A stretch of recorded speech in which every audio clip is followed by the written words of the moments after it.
side. So likewise a Levite, when he came to the place and saw him, passed by on the other side. But a Samaritan, while traveling, came near him, and when he saw him, he was moved with pity. He went to him and bandaged his wounds, having poured oil and wine on them. And then he put him on his own animal, brought him to an inn, and took care of him. And the next day he took out 2 denarii and gave them to the innkeeper and said, "Take care of him. When I come back, I will repay you whatever more you need, whatever more you spend." Which of these 3 do you think was a neighbor to the man who fell into the hands of the robbers? And he said, "The one who showed him mercy." And Jesus said to him, "Go and do likewise." The gospel of the Lord. Praise be to the Lord Christ. Please be seated.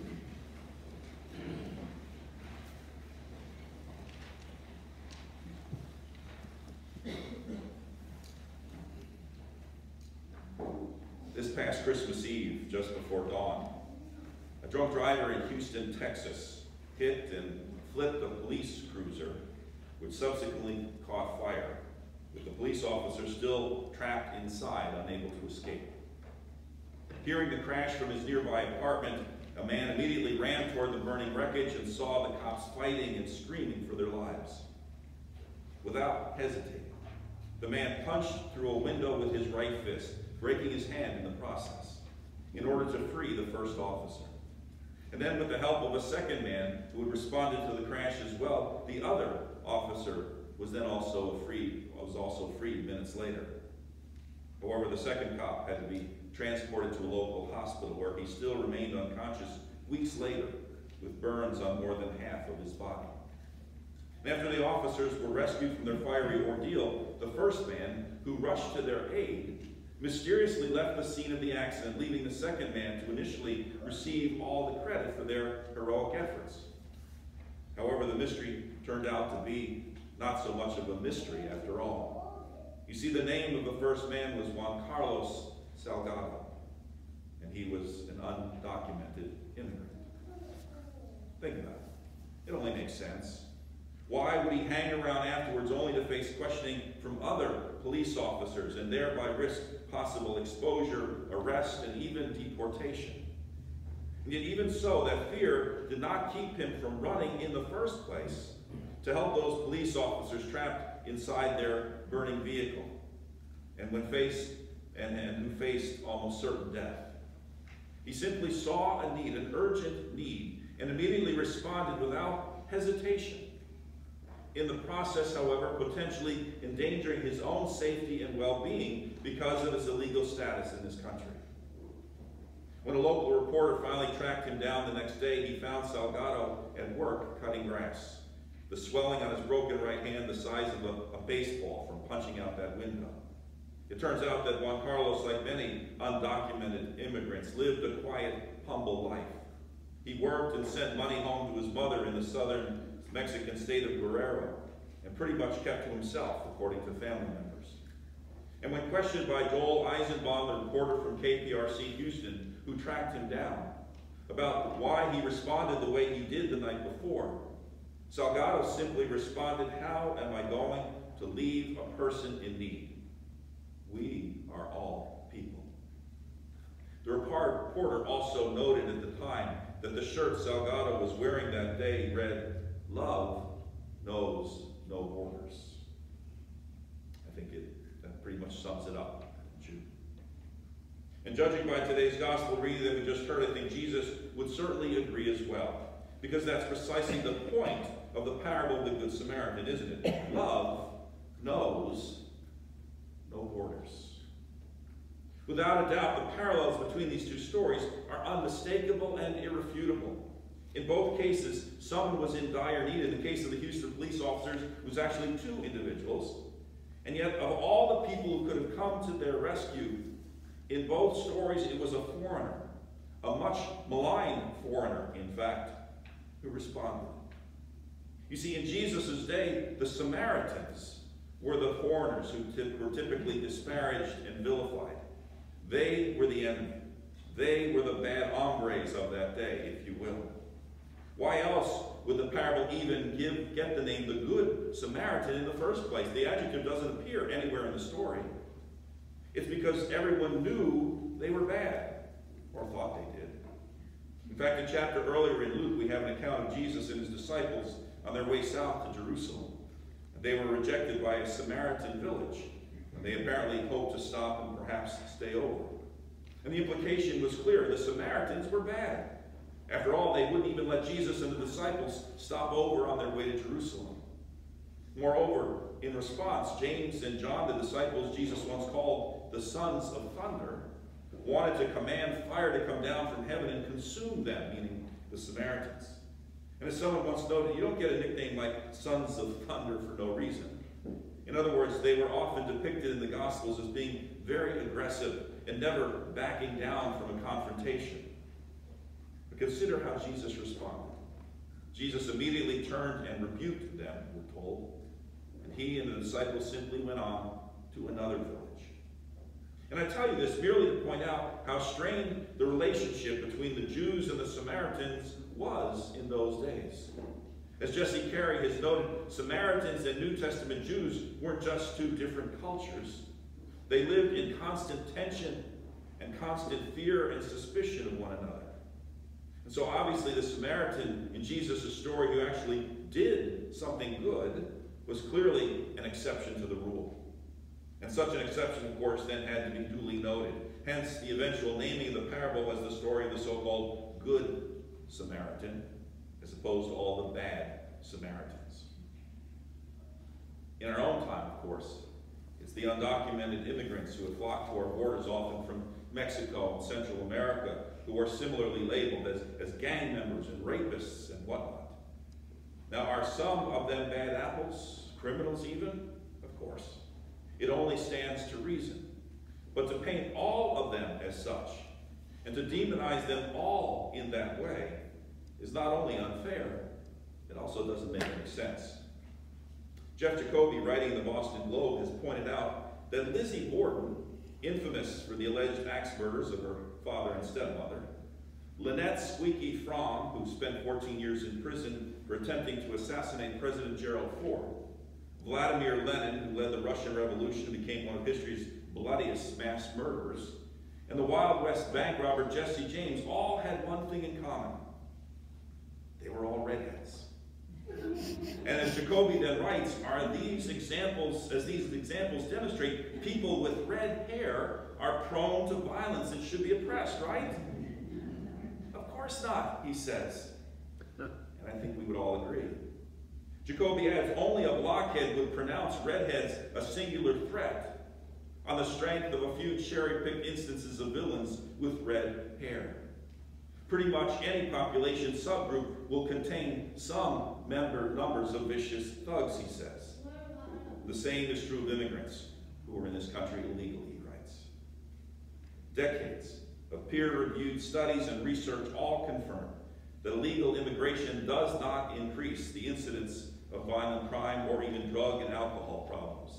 In one such study from the Cato Institute, founded by the Charles Koch Foundation, which should tell you something, they recently looked at criminality among undocumented immigrants in Texas, a state that records the immigration status of those who are arrested, a proverbial gold mine for criminologists, in other words.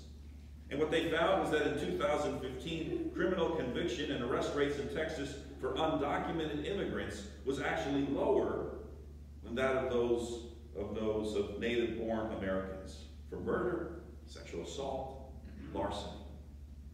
In fact, the reality is that the overwhelming majority of undocumented immigrants are hard-working, law-abiding contributors to society who not only pay taxes but also typically do the kind of work and take the kind of jobs that most Native Americans will not touch. A stark contrast to the negative picture so often painted of them.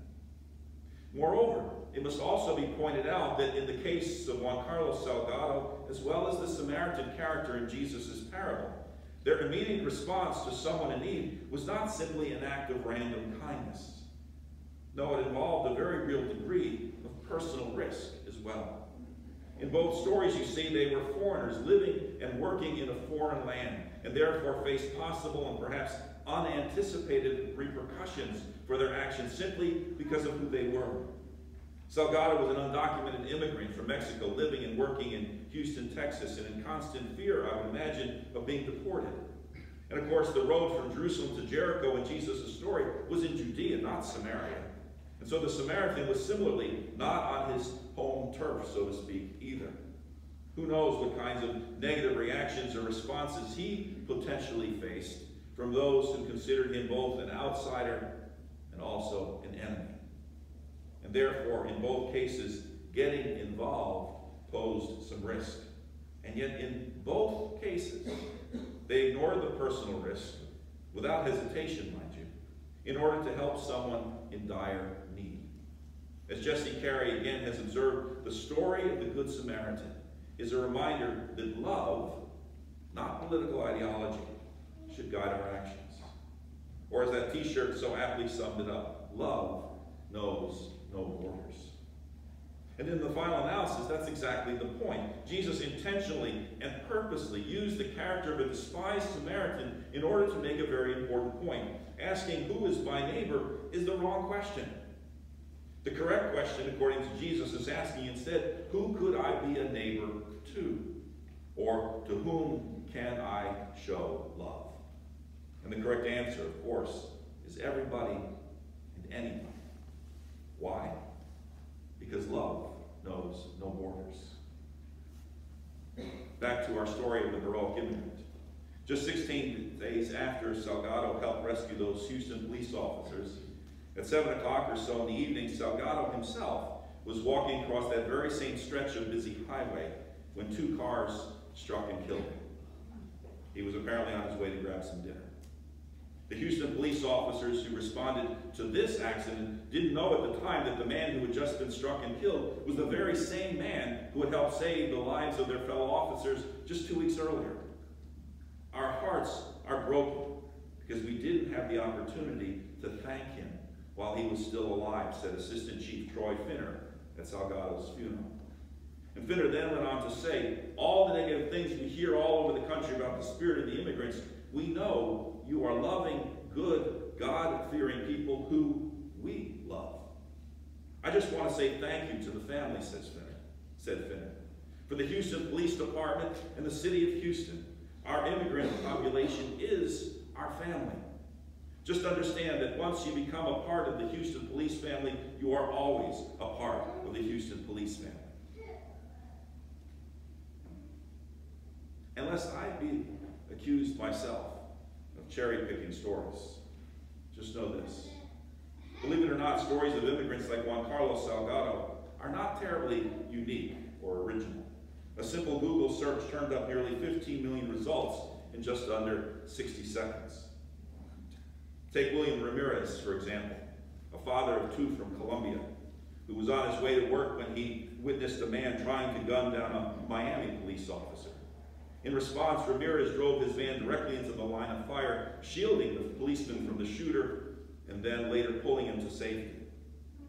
Or Antonio Diaz-Chacon, another undocumented Mexican immigrant in Albuquerque, New Mexico, who saw a young girl being abducted and set off after the kidnapper's car in hot pursuit in his own vehicle, until the kidnapper's car crashed and the abductor ran away alone on foot.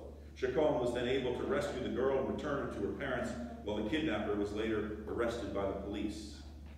Or Carlos Arredondo from Costa Rica, who rushed to help the victims of the Boston Marathon bombing and made a tourniquet for Jeff Bauman, who lost both legs.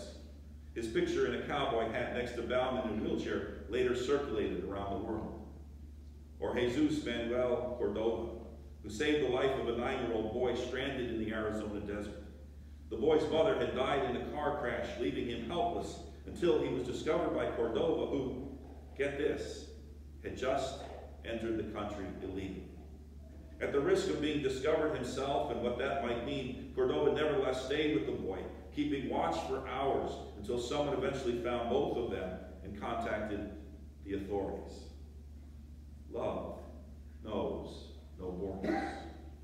It was Mother Teresa who once said, if you judge people, you have no time to love them. And Albert Schweitzer, who noted, the purpose of human life is to serve and to show compassion and the will to help others. You see, as Martin Luther King Jr. once observed, the first question the priest and the Levite asked was, if I stop to help this man, what will happen to me? But the Good Samaritan reversed the question, said Dr. King. If I do not stop to help this man, what will happen to him? Finally, Pastor Amy Ruman, director of ELCA Advocacy, once described the shortest sermon she ever heard. It was only 9 words long, and it was preached by her grandfather on this parable of the Good Samaritan. After reading the gospel account of the outsider who demonstrated true love for the neighbor by stopping on the road to care for a bleeding and badly injured man, her grandfather looked out at the congregation of this small country church and said, "We all know what this means.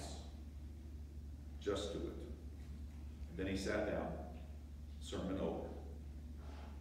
At the end of the parable, Jesus said to the lawyer who had asked him to define who or what a neighbor is, "Which of these 3 men do you think was a neighbor to the man who fell into the hands of robbers?" And the lawyer said, "The one who showed him mercy." To which Jesus simply replied, "Go and do likewise."